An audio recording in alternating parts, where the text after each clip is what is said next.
Hey everyone, I'm Charting Man Dan with the Chart Guys. I've been trading cannabis stocks for over 13 years at this point. Happy 420. We're going to check in on the sector with regards to where we stand on headlines, rumors, and of course what matters most, the charts and price action to try and get a good idea of what we're looking for here in the short term as we start heading into the summer.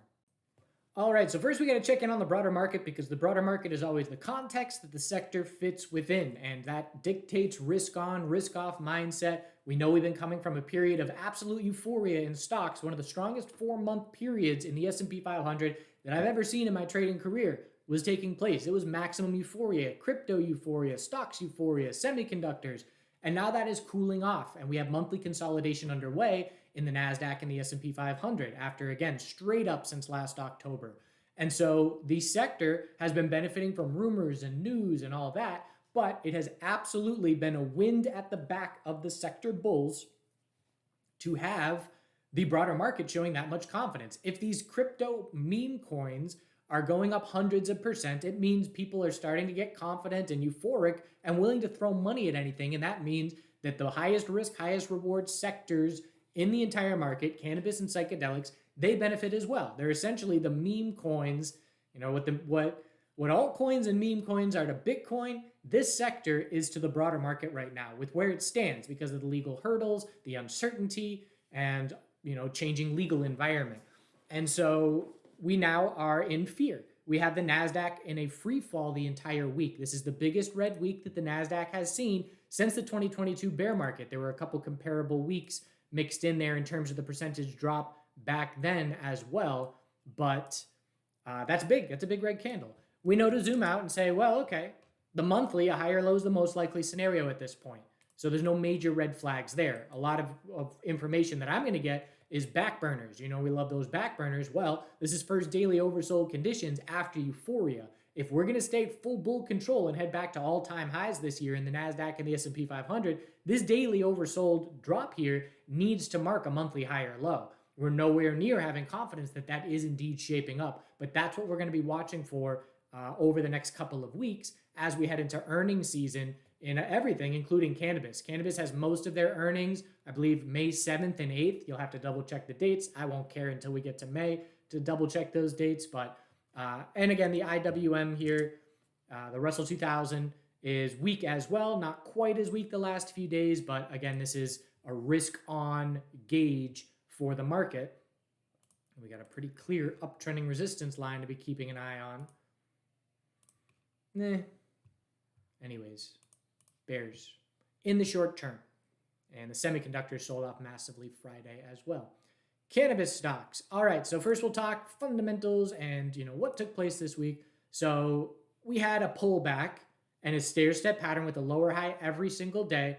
We knew to be looking for this lower high on the bounce after the big shakeout day a couple weeks ago, that Thursday.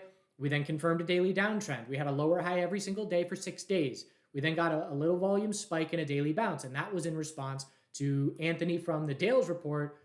This tweet went mini viral here and talking about the OLC legal opinion done and ready to be published, and that validates the HHS recommendation as far as rescheduling. So, okay, maybe probabilities of rescheduling increase a little bit more. We still know nothing in terms of dates. It's still a rumor.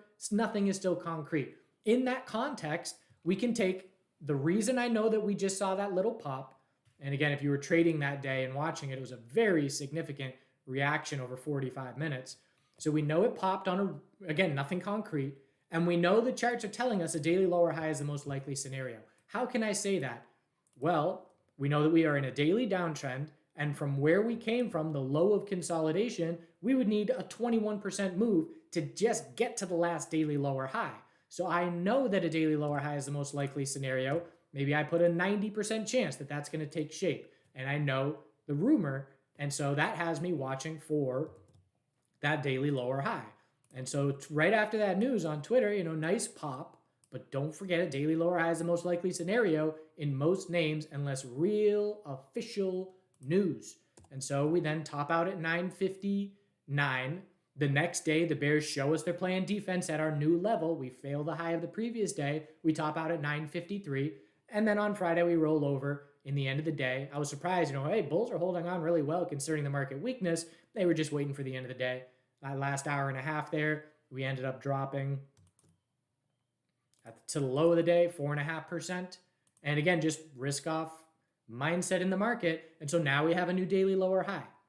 So again, it's just a daily downtrend. How long are we going to stay in a daily downtrend? We're heading back to support of 855. If 855 breaks, I'm looking down at 805. There's a gap down at 787. So bears are still in full short-term control.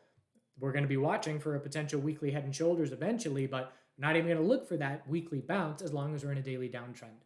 So again, just bear control. We went from bull control to bear control. That's the way it goes in markets. We have the higher low, higher high, higher low, higher high, blow off candle. We know that's a red flag. Like, all right, got to be cautious now. Second chance for sellers, lower high, lower low, lower high. And this coming week, we'll see if we get that lower low to continue that daily downtrend. Confident, risk on for bulls, risk off after hitting that high without much follow through. TCNNF, same deal, pretty similar here. Daily lower high now set at 1180. That's our new resistance. Double top to the penny. Bears clearly defending the high of that day back then. Volume is really dropping off. Look at the amount of shares traded on Thursday. 130,000. That's like $1.5 million. And again, it's just OTC. It's a lack of access, and it is a lack of interest as well to a certain degree. You could say access more than interest, certainly, but there's ways to, plenty of retail has exposure to these names, and it's just not a significant trading ticker or sector or market because it's on the OTC. So again, I'm with hundreds of cannabis traders on a daily basis, and a bunch are still trading MSOS and some of these names here more from a swing trade perspective than day trading. We certainly don't have the volume and volatility for day trading often, but we have to uplist. It's just nothing's going to change in any meaningful way in terms of what people are hoping for without an uplist. And even Schedule 3, Schedule 3 gets announced, in my opinion, we shoot up, absolutely. There's some halts, the news settles in, it makes its rounds. We get, some days of follow through. But when that little pump top hits, I don't think that Schedule 3 is going to now say, oh, we're going to enter, it depends on what the broader market does, but now we're going to enter, a long-term uptrend just based on price and fundamentals. It'll be the same thing where, we will likely top and then slow bleed for a long time again while we then look to, depends on when it happens, but let's just say it happens, midsummer. We then are looking to November as the next event because it's going to take a while for the Schedule 3 thing to actually go into implementation. I just want to temper expectations for, all right, we get Schedule 3 confirmed and it's home free. It's not home free, and we have to see uplisting for sustained moves and follow through. Otherwise, I think it's just going to be the constant boom and bust, boom and fade that we usually see. I'm not saying we're going to give the whole move back. I'm not saying anything like that. I'm just saying I'm not going to expect it to trade like, a Tesla long-term uptrend or anything like that as long as we're on the OTC. Wasn't planning on that rant, but just throwing some opinion in there. So support is down at 1038. If 1038 breaks, we look to 10 psychological. Next base is down in the lower nines. Got to hold that weekly EMA 12. Higher low, trying for another higher low here. And if we lose it, we then have space for the bears to potentially try and confirm a weekly downtrend. So need to keep holding that weekly EMA 12. Quick check-in on relative strength or not. Compared to GTBIF, we're trading near the highs. Not much is changing. TCNNF divided by MSOS showing us, again, nothing. We're not seeing any major repositioning. This is massive repositioning with Trulieve gaining favor over all of its peers. And now we're in a holding period where nothing's changing as far as lead bulls, lead bears over the last month or so. AYRWF, just want to point out the weekly tightening range here. Look at the similarities where we get the breakout. We give it all back. Lower high, higher low. Tightening range that broke bull. We're now just doing the same thing again. Pull back, lower high, trying for a higher low to tighten up on the weekly, and then the direction that we break is going to be significant. But again, these equilibriums, these tightening ranges are the most common pattern in stocks, and they are tightening up. And I love them for clarity. There's you either, as a trader, we either trade within the equilibrium, knowing most likely scenarios and having bumpers. I know this weekly lower high is the most likely scenario. I have a level to go off of. These are my bumpers, and now I look for the most likely scenario within that range. Another way is to just wait until they get really tight and then play the break. It all depends on what kind of trader you are and your edges and things like that. But got to form the weekly higher low compared to 165 to keep this tightening range going into May and beyond. So uplisted names, we had the US names pop on that tweet from Anthony on, what day was that? Wednesday? And the higher listed names didn't really react.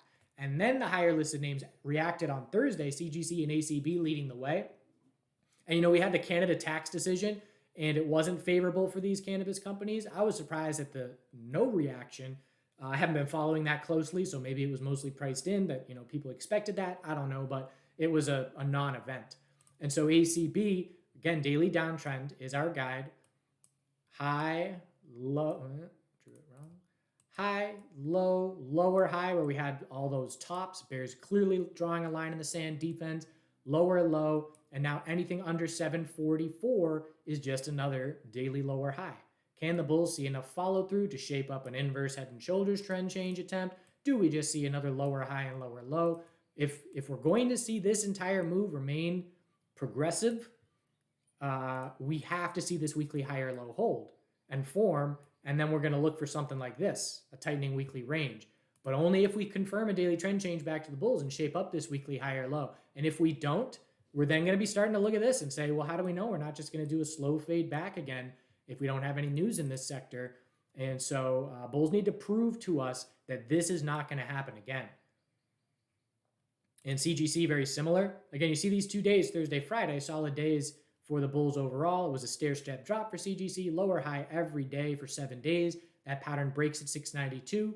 We very quickly go 20% from that resistance break, showing us that a bounce was getting underway. And then again, the weekly, bulls have to hold this back test. And, there are some differences in the sense that these EMAs have crossed bull, and back testing and holding them would be a great sign. Again, the last time around, it was just pump and fade.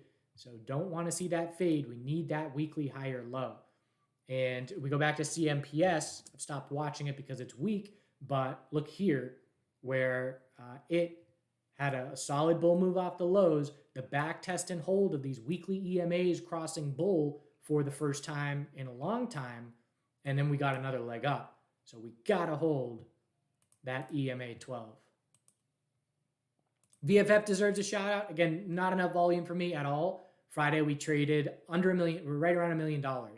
That's nothing. That's, again, if one trading group can massively influence the price of a stock that trades $1 million in a day.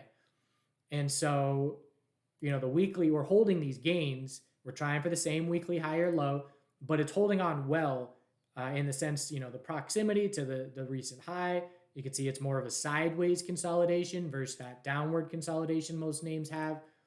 The weekly is very similar, but looking for that higher low. It just deserves a little shout out because it is, if everything looked like this, I'd be, much more comfortable as a bull in the sector, but it doesn't. Psychedelic, MNMD. So, again, I'm all out the psychedelic sector right now. Stopped out of my runner positions in pretty much everything. And weekly consolidation underway in MNMD. Can we hold weekly EMA 12? We could see, the move was much more significant here. It lasted longer. And in terms of retracement size, if we hold that EMA 12, here's a big difference. Because this move took more time to take place and was more sustained and lasted longer, the retracement size here, this weekly consolidation is not significant retracement, where we are looking at the moment, 45% retracement or so. To get to EMA 12, it would still be less than 50%. The difference with the names like ACB and CGC is we went up so much faster and harder, we ran away from those EMAs. So the fact that we're back testing those EMAs, its retracement, that EMA is down at 62% retracement rather than 50% retracement.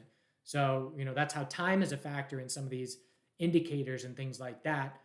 Faster, harder move, shorter term, bigger retracement size because we didn't establish as much support on the way up. So MNMD has that going for it. And again, bigger picture, if we hold weekly EMA12, there's nothing to be concerned with overall with the longer term structure of this uptrend. So pretty important that the bulls maintain that weekly EMA12. Let's see if CCJ is a good example here. So I want to show, just going to talk about how it did so well running up weekly EMA12, or it just kept holding it. Even these periods of significant consolidation, this pullback here percentage-wise is 17%, but it just kept holding EMA12, and then we finally lost it, and that was a bit of a fake out because we did recover. But again, you just want to hold on as long as possible because that shows a nice strong uptrend. All right, feel free to ask any questions. Hope you're having a good 420 weekend out there. And we'll see if these bulls can do anything to change the downtrend, because right now the bears are very confident. As long as there's no news, they have the daily trend in their favor, and they will remain confident as long as there's no concrete news. Again, safer, hope, all of it, I just don't care. I don't care until it's concrete. Following these headlines and these rumors on a day-to-day basis, if you are a long-term holder, that's not good for your health. I'm not a long-term holder. I'm a trader, and so I am watching day-to-day because I am maneuvering and I'm acting on information. But do yourself a favor and try. I know it's really hard. I know it's an addiction with this social media thing and the flashing numbers. But again, if you're long-term and you're not going to be selling on these little short-term headlines, it is better for your mental health to take a step back and try and check in a little bit less. All right, do good things.